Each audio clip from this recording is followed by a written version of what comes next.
lo que queda de Jesús.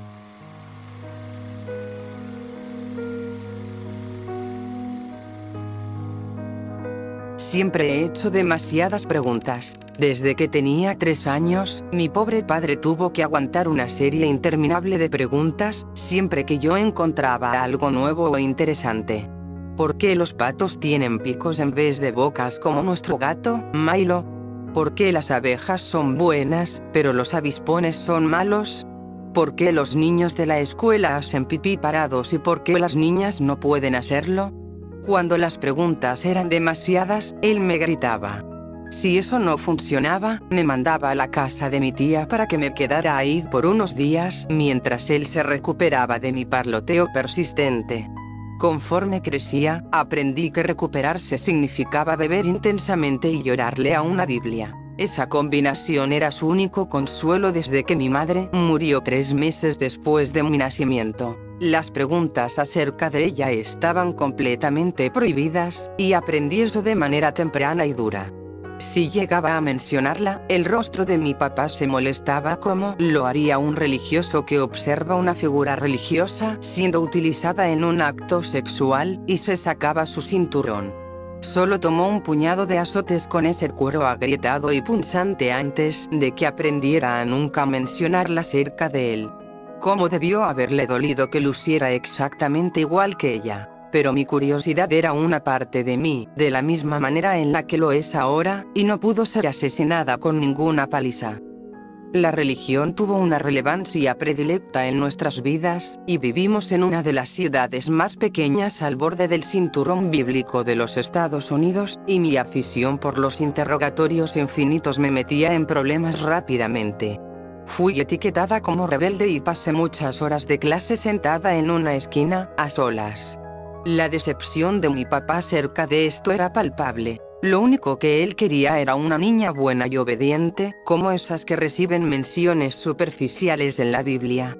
En este sentido, era muy diferente a mi madre católica, quien había sido tímida y modesta, y eso parecía herirlo más que cualquier otra cosa. Traté de ser como él la recordaba, pero las preguntas ardían en mis senos como un fuego pequeño, causándome dolor hasta que daba luz a mis cuestionamientos. Quería saber por qué Dios había permitido que la serpiente engañara a Eva y causara tal conflicto, cuando Dios era omnisapiente y omnipresente. Mientras más aprendía y mientras más leía, más preguntas hervían en mi interior. Recuerdo cuán peligrosas se sentían, como una caldera de lava al rojo vivo, esperando a reventar desde mi boca cual detonación ígnea de blasfemia.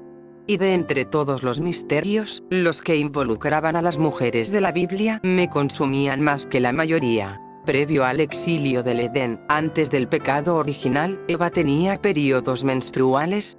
¿Cómo hubiera sido el parto si nunca hubiera comido del árbol?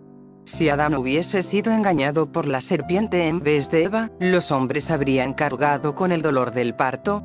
¿Habrían sido las mujeres quienes se estarían esforzando en los campos hasta que volvamos a ser polvo? Cada vez que trataba de alzar estas preguntas, era derribada de inmediato. Lo que pasó, pasó. Me enseñó el profesor de la escuela dominical protestante, con su mirada severa y aserrada. Y no es el lugar de las mujeres el argumentar contra las palabras de Dios o de los hombres. Y eso fue todo. No podía impedir que las preguntas consumieran mis pensamientos, pero estaba aprendiendo a detener mi lengua. Si las circunstancias hubieran sido diferentes, si hubiera crecido en otra parte, puede que simplemente me hubiera hecho atea. Mis preguntas no respondidas y las frustraciones crecientes me habrían alejado de la iglesia en vez de empujarme con más seriedad dentro de la religión. Había decidido, desde que era pequeña, que la razón por la cual el conocimiento se me prohibía era por mi sexo, que solo los hombres estaban al tanto del conocimiento verdadero de las obras de Dios. En efecto, esto fue confirmado por todo lo que veía a mi alrededor. Todos los predicadores y los pastores eran hombres, y los padres reinaban los hogares. En el Vaticano, en la Europa distante, el Papa yacía rodeado de hombres, círculos concéntricos de masculinidad que solo eran rotos por las corrientes de conventos de monjas en los límites exteriores. Así que me eduqué. Descubrí un lugar en el que mi curiosidad podría nacer de nuevo. Fui a la universidad, me titulé en teología y me apliqué enteramente, escarbando a profundidad los misterios de la religión. Era un ambiente muy distinto a mi hogar. Aquí, las personas estaban dispuestas a entablar debates filosóficos enérgicos, a asumir el papel del abogado del diablo y a discutir desde perspectivas nuevas. Finalmente era capaz de ventilar esas preguntas, intercambiarlas con mis pares hasta que se habían enfriado lo suficiente como para ser tocadas y examinadas. Pero a lo largo de mis estudios, y a través de nuestras discusiones, hubo una pregunta que permaneció sin respuesta. Otra faceta más de la feminidad que la Biblia había olvidado casualmente. Todos parecían creer que era una pregunta muy extraña como para siquiera ser considerada, pero a mí me consumía. Después de que Jesús nació, ¿qué pasó con la placenta de María? Nadie tenía una respuesta. A mí me parecía una cosa tan obvia, una omisión tan enorme de parte de los hombres que trazaron el gran libro. Si los huesos fragmentados de los dedos de los santos eran reliquias sagradas, si la última copa que tocó los labios de Jesús era buscada por todas partes por ser la reliquia más sagrada de todas, entonces ¿qué hay de la cosa que lo sustentó en el vientre? Los clérigos devotos a quienes acudí estaban incomodados, e incluso asqueados por mi pregunta. Creo que la mitad de ellos ni siquiera sabía que era una placenta, que pensaban que un bebé salía por las piernas de la mujer y que ese era el fin del asunto. Pero cuando comencé a interrogar a las monjas, especialmente a esas que habían tenido hijos antes de que hicieran su juramentación, comencé a progresar. La hermana que tenía las respuestas era muy vieja, en sus 90, si no es que más, y tenía la complexión de un gorrión famélico. La piel de sus manos era blanca, azul y púrpura, y tan frágil y translúcida que prácticamente podías ver la sangre bombeando con lentitud por debajo del tejido de piel de papel en sus muñecas. ¿Te sabes la historia de la Biblia, no, pequeña? Asentí. Todos en mi clase habíamos discutido los mitos y las leyendas que rodeaban a la Biblia, la cual había sido examinada meticulosamente, y la mayoría de ella había sido descartada ya sea como ficción total, o más como crítica social y política que milagro. Fue un trabajo evolutivo, perdiendo y ganando texto a medida que los siglos pasaban, mientras algunas piezas se hacían más o menos populares para diversos reyes, sacerdotes y sectas. Bien. Me alegra que no creas en esa tontería del Concilio de Nicea, dijo. Bueno, para ser honesta, no me sorprendería si un montón de hombres se tuvieron que reunir y votar todos los fragmentos que no les gustaban. La sonrisa de la monja anciana se amplió. Sus ojos eran brillantes y ágiles, nada de su ingenio se había perdido en el tiempo. ¿Alguna vez te has preguntado por qué no existe ningún registro detallado de Sara, la esposa de Abraham, ni de Ruth, o María Magdalena? Estas fueron mujeres realmente increíbles, acompañantes de algunos de los hombres más grandes que han vivido. Ciertamente, sus historias tienen un lugar en la Biblia, ¿no? Sí, he pensado eso con frecuencia, admití. Entonces creo que tengo algo que enseñarte. Lo llamamos el libro de Eva, me dijo a medida que abría un tomo que me había presentado. No era impresionante. No tenía cuero trabajado, ni broches enjollados, ni papel dorado. Había sido impreso en papel ordinario y tenía un forro rojo sencillo. Mientras volteaba las páginas, pude ver por qué había sido llamado de esa manera, pues el libro comenzó con los linajes de mujeres bíblicas canónicas, empezando por Eva y extendiéndose hasta María, la madre de Jesús. ¿Por qué no había visto esto antes? O al menos oído hablar de él. Porque nadie, aparte de nosotras, está interesado, replicó la monja. Los predicadores honrados no quieren hablar de los esfuerzos heroicos de Eva al dar a luz a 55 hijos y al haberlos criado por sí misma, en su mayoría. Quieren hablar de la gloria de Jericó, de cómo David mató a Goliat y los milagros de Jesucristo. Los hombres dirigen la iglesia y los hombres no están interesados en los logros de las mujeres, solo en los de otros hombres. ¿Qué hay de María? ¿Qué pasó después del nacimiento de Jesús? Página 77. Le di vuelta apresuradamente a las páginas del libro. Y después de que entró a nuestro mundo, lo que quedó de su derecho de nacimiento fue encerrado en un cofre de hierro y transportado por las esposas de los 3 reyes. ¿Los reyes magos tenían esposas? Ella resopló gentilmente. Por supuesto que sí. Todos los grandes hombres tenían esposa, y, con frecuencia, muchas. Necesito pedirle prestado este libro. Necesito leerlo. Tengo una mejor idea. Léelo aquí. Quédate con nosotras. Necesitamos a alguien como tú. Me quedé con las monjas por varias semanas mientras estudiaba y leía el libro. Me hacían trabajar duro durante el día, lavando ropa de forma anticuada, con tablas de lavado y lejía, hasta que mis manos estaban rojas y desgastadas, igual de callosas que las de un campesino. Durante la noche, leía cuidadosamente las páginas, memorizando tanto como podía acerca del libro de Eva, gozando de los registros de estas mujeres olvidadas, de estas madres de naciones y esposas de dioses de antaño. ¿En dónde está el cofre de hierro? Le pregunté a la monja una noche. Esperaba que me preguntaras eso, pequeña. Conduciéndome hacia su estudio, sacó una llave de su bolsillo y luego abrió el cajón de un escritorio, sacando cuidadosamente una pila de fotografías Polaroid. Se sentó e hizo una torre de fotos con sus dedos ásperos, observándome. Todas las fotografías mostraban el mismo objeto, cada una desde un ángulo distinto. Era una caja de metal tosca, la cual había sido desgarrada por una fuerza inmensa, como si hubiese explotado desde el interior. Mi cuero cabelludo me cosquilleó en tanto ataba los cabos. Es este, el cofre de hierro que las 3 concubinas transportaron desde Belén. Sí. ¿Qué le sucedió? La criatura que estaba atrapada en el interior escapó. Tragué grueso, sin ánimo de comprender lo que me estaba diciendo. ¿Criatura? Y así, con su voz silente y aflautada, la hermana Michaels me explicó el secreto verdadero.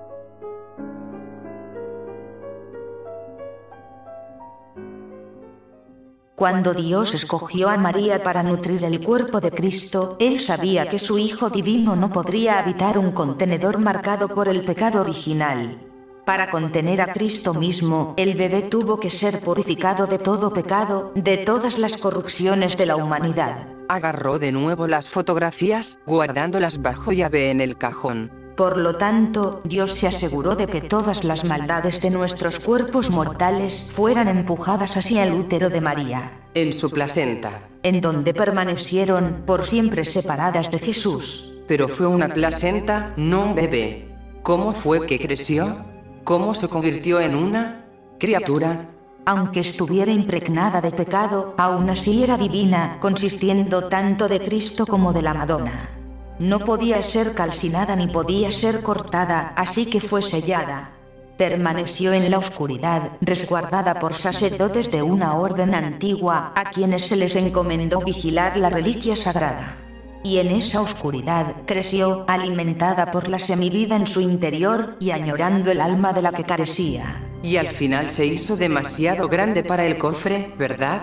Sí, pequeña. Y ahora está libre. ¿Qué significa eso? Desea venganza. Me había sentido insegura de abordar el vuelo desde Texas a Roma, pero la hermana me prometió que responderían mis demás preguntas. Cuando llegué a la pequeña iglesia de piedra y ladrillo cerca de la costa, un hombre con la cabeza afeitada me escoltó hacia adentro inmediatamente, y luego me llevó a la cripta de la iglesia. Los cadáveres de 7 sacerdotes yacían en el mausoleo frío, esperando su sepulcro. Trataron de detenerle, me explicó el rector. Ese era su deber sagrado. Trataron de contenerle con espadas de plata y hierro sagrados. Pero con un solo toque. Divagó, señalando a los cadáveres envueltos con lino. Sus muertes fueron únicas, de formas que hicieron que mi estómago se retorciera. Mientras levantaba la sábana del primero, contemplé forúnculos supurantes por toda su cara. Rastros rojos y negros de putrefacción delineaban los vasos sanguíneos de su cuello. Había muerto en cuestión de minutos, aparentemente, sucumbiendo ante una enfermedad tan antigua que ya no tenía nombre. Otro no tenía marcas en su carne, pero sus ojos sobresalían obscenamente por debajo de sus párpados punteados de venas. El rector me informó que se había asfixiado y murió de rodillas. Su garganta se había tapado con una lechada putrefacta de serpientes y ranas. Quizá lo más aterrador de todo fue el hombre que se había ahogado en tierra firme. Sus pulmones se habían llenado de agua salada, la cual aún goteaba por sus labios cosidos. ¿Cómo?, inquirí. Un solo toque es lo único que se necesita, explicó el hombre, apiñándose del frío dentro de su hábito de lana café. Los tocó una vez a cada uno, y luego los dejó como los ves ahora. No lo comprendo. Si hombres sagrados portando armas sagradas no pudieron herirlo, entonces ¿por qué me han traído a mí aquí? Porque la criatura no posee la forma de un hombre. No lo entiendo. La criatura es una mujer. Reflexioné acerca de eso por un momento. ¿Y crees que otra mujer puede ser capaz de detenerla? Asintió. Sí. Eres joven, fuerte y, aún más importante, no has efectuado tu juramentación inicial o final. Creemos que puede oler el toque de Dios en nosotros, y eso la conduce a la locura. Cualquiera en la iglesia que se le ha acercado, ha muerto terriblemente, como lo puedes ver aquí. Estudié la escena horripilante frente a mí. El miedo arrastraba a dedos gélidos por mi espina dorsal. Hasta donde sabía, la criatura solo me mataría en el acto, sin que importara que fuera una mujer o que aún no me hubiera casado con Cristo. Por el otro lado, podría llegar a tener éxito en donde hombres de gran fe habían fallado. Y quería verla, más que nunca, ahora que esta última pieza de información había sido revelada. Quería saber. No estoy segura de si puedo ayudar o de cómo. Pero estoy dispuesta a intentarlo. Con un fragmento del cofre de hierro en una cadena alrededor de mi cuello, partí a mi casería. El rector razonó que la caja de metal había sido su hogar por tanto tiempo, que el collar podría hacerme parecer más familiar ante ella, menos amenazadora. O al menos podría brindarme su atención. Supuse que descubriría al final si esa lógica era correcta o no. No es como si tuviera otras armas en mi arsenal. Mientras que la orden de sacerdotes era antigua, su sistema de seguridad era moderno, e incluía cámaras en las entradas y salidas de la iglesia. Una serie de capturas habían sido descargadas en mi teléfono, y las revisé, contemplando al ser que había asesinado con furia bíblica a una docena de hombres adultos. Era hermosa, en un sentido atemporal y clásico.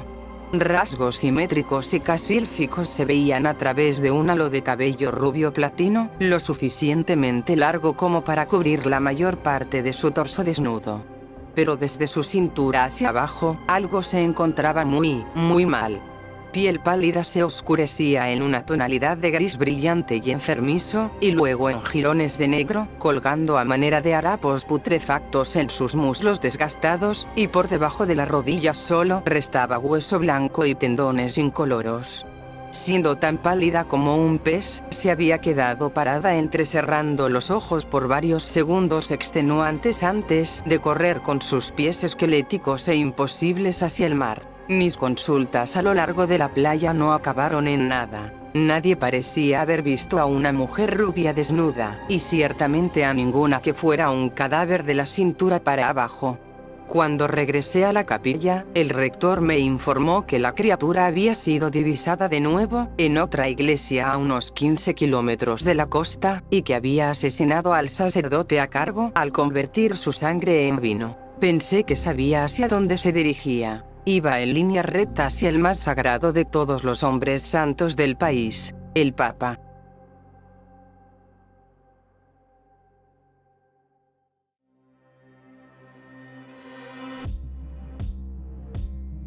La vi en la calle antes de que ella me viera a mí. Se había adaptado rápidamente. Pantalones de cintura alta cubrían sus piernas cadavéricas, y botas negras nuevas ocultaban las abominaciones que eran sus pies. Sus mejores cualidades eran exhibidas a su favor con una blusa negra y plateada de hombros descubiertos. No se veía fuera de lugar, sino como otra chica turista linda en su camino hacia el Vaticano, en donde se sacaría selfies insípidas para publicarlas en sus redes sociales. Si me percibió a mí o al fragmento de su prisión no lo tengo claro, pero con una sacudida violenta, se escabulló entre dos edificios, y luego corrió. Era rápida. Su anatomía en decadencia no la limitaba en lo más mínimo. La seguí, por supuesto. No había otra cosa que pudiera hacer. Pisoteando por el callejón resonante de ladrillo, capté solo un vistazo de cabello rubio destellando bajo la luz del sol mientras ella rodeaba el extremo opuesto. Cuando giré por la misma esquina, una mano me embistió el pecho con la suficiente fuerza para sacarme el aliento de los pulmones y el vigor de mis piernas. Mientras caía, esa mano incongruentemente delicada jaló con violencia el collar pesado en mi cuello. Su ceño fruncido arruinó sus rasgos angelicales. La mujer pálida se dio la vuelta y arrojó el fragmento de su antigua prisión lejos de ella con una fuerza asombrosa. El collar reflejó la luz a medida que navegaba por los tejados alicatados. Debería matarte. Escupió, presionándome contra los adoquines con su rodilla. La lanza de la tuberosidad tibial poderosamente afilada estaba a punto de perforar la carne de mi costado. Por favor, me lamenté. Por amor de Dios, no. Ah, cuánta fe. Se burló, agitando su cabeza con desdén. Su cabello era una corona salvaje de luz por encima de mí. Te mandaron a tu muerte sin más protección que un pedazo de metal antiguo y tu sexo. Tiritando por el temor, sentí el hueso revestido de mezclilla enterrándose aún más profundamente en mis costillas. ¿Qué es lo que quieres?, murmuré. Quiero lo que queda de mí. Quiero lo que se me arrebató, el cuerpo y el alma que eran míos, que se me debieron haber entregado hace todos esos siglos. Viró su terrible cabeza en dirección a la ciudad sagrada. Y en ese lugar está el hombre que me puede decir en dónde lo puedo encontrar. La presión a mi costado se atenuó cuando ella se sentó de cuclillas y una fuga de putrefacción oscura se presionó contra el material alrededor de sus muslos. No puedes herirme, hermanita. Si pudiera ser asesinada, me hubieran quemado después de que mi madre me trajo a este mundo. Aspiró despectivamente.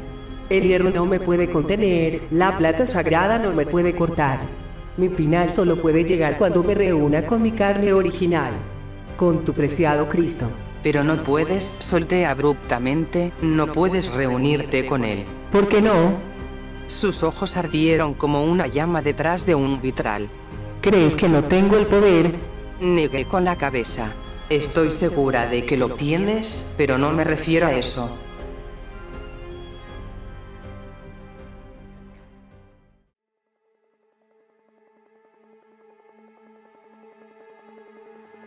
No puedes unirte con Cristo porque está muerto.